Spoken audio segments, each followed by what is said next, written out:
is Kaylin Carroll, and today I will be doing my social studies project on political correctness. Now, what is political correctness? Well, political correctness is not offending a certain people or persons with what you say.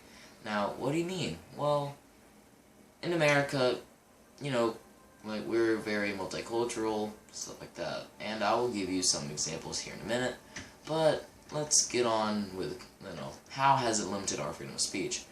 Well, our freedom of speech, the Constitution says that we have freedom of speech and we can say pretty much what we want without being persecuted for it.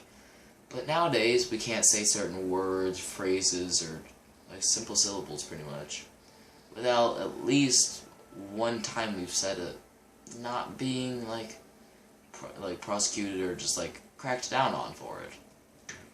Now, the word, the R word, retard, it's offensive to people because not all people are, as smart as other people, and it's really mean. Now, that's not exactly political correctness, but it's still political correctness in general. Now, political correctness in limiting our freedom of speech kind of goes a long way to just multiple things. Here are some examples. Okay, now here are some examples. Like not being able to say snowman. In some places you can't say snowman, you have to say snow person because it would be offensive to people, like women. It would be offensive to women. Because, not snow lady or snow woman.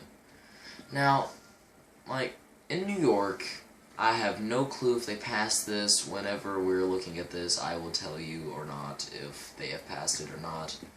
But in some school districts, you can't say dinosaur in New York because it would be offensive to people who do not believe in evolution. Or how in some places you can't say Easter egg. It has to be called spring sphere. Why? Well, because it would be offensive to people who don't believe in Jesus or Christianity.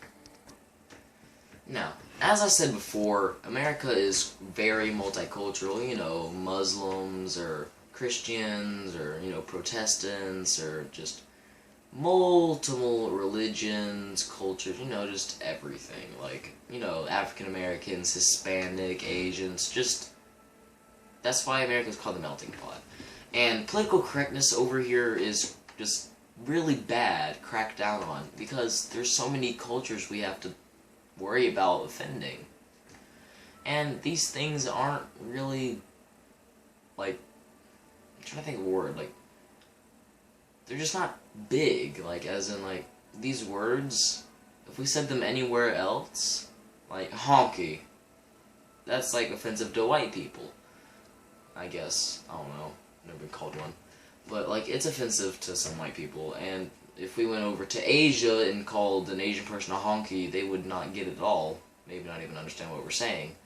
Or how, some people say that all Asians are really smart and, just awesome in computer technology. No, I've met a few Asians who hate computers. Sorry about that, that was a little mishap error. But these Asians, just, these people, hated, computers with a passion. Just with a burning fire of, hate. And, they didn't, seem interested, and most people just kind of crack down on them, and it's politically incorrect for them to do that. So we say. And, to get back to what we were doing, political correctness has gone quite far. Okay, now, to wrap up everything, my name's Kaylin Carroll, and this video was to see if it's gone too far.